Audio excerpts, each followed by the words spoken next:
எனக்கு தெரிஞ்ச நல்ல விஷயத்த உங்களோட ஷேர் பண்ணிக்கணும்னு ஆசைப்படுறேன். நம்மகிட்ட சில பல திறமைகள்லாம் இருக்கு. என்னன்னா, கொஞ்சம் சமைக்க தெரியும். சில விஷயங்கள்லாம் நான் பண்ணுவேன். அந்த மாதிரி இன்னைக்கு வந்து ஒரு organic coconut sugar mango jam வீட்லயே பண்ணேன். அதனுடைய ஃபைனல் பேக் தான் இது. இது எப்படி டேஸ்ட் ஆகுது அப்படிங்கிறதெல்லாம் வந்து நான் சாப்பிட்டு காட்டுறேன். முதல்ல இந்த மேங்கோ ஜாம் எப்படி பண்ணுறது அப்படிங்கிறத நான் ஒன்று ஒன்றா சொல்லிடுறேன். நல்ல பழுத்த மாம்பழங்களை எடுத்து வச்சுக்கோங்க. அதை கட் பண்ணிவிட்டு உள்ளே இருக்கக்கூடிய பல்ப்பெல்லாம் கலெக்ட் பண்ணி வச்சுக்கோங்க. ரைட்டா? இப்போ அடுத்து நம்ம என்ன பண்ணுறோன்னா, அது நல்லா ஒரு மிக்ஸி ஜாரில் போட்டு நல்ல பேஸ்ட்டாக ஃபைன் பேஸ்ட்டாக வர மாதிரி அரைச்சி தனியாக ஒரு பாத்திரத்தில் எடுத்து வச்சுக்கோங்க.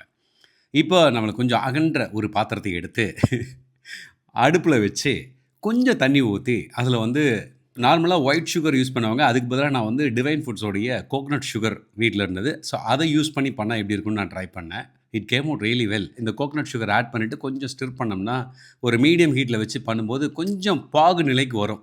இந்த பாகு நிலைக்கு வரும்பொழுது நம்ம மேங்கோ பேஸ்ட் வச்சுருக்கோம் பார்த்தீங்களா, அதை உள்ளே கொட்டுறோம்.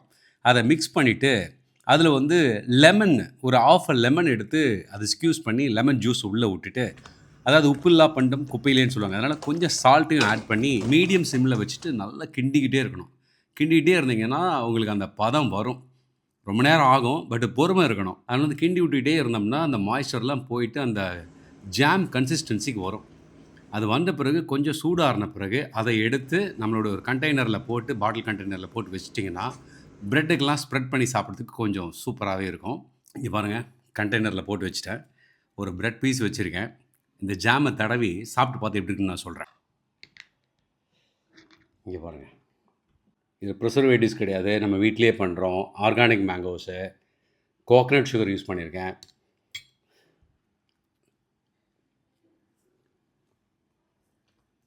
செம்ம டேஸ்ட்டுங்க. நீங்களும் ட்ரை பண்ணுங்கள். டிஸ்கிரிப்ஷனில் போடுறேன் எப்படி எப்படியெல்லாம் பண்ணணுங்கிறதையும் அதையும் பார்த்து ஃபாலோ பண்ணுங்கள். ஓகே.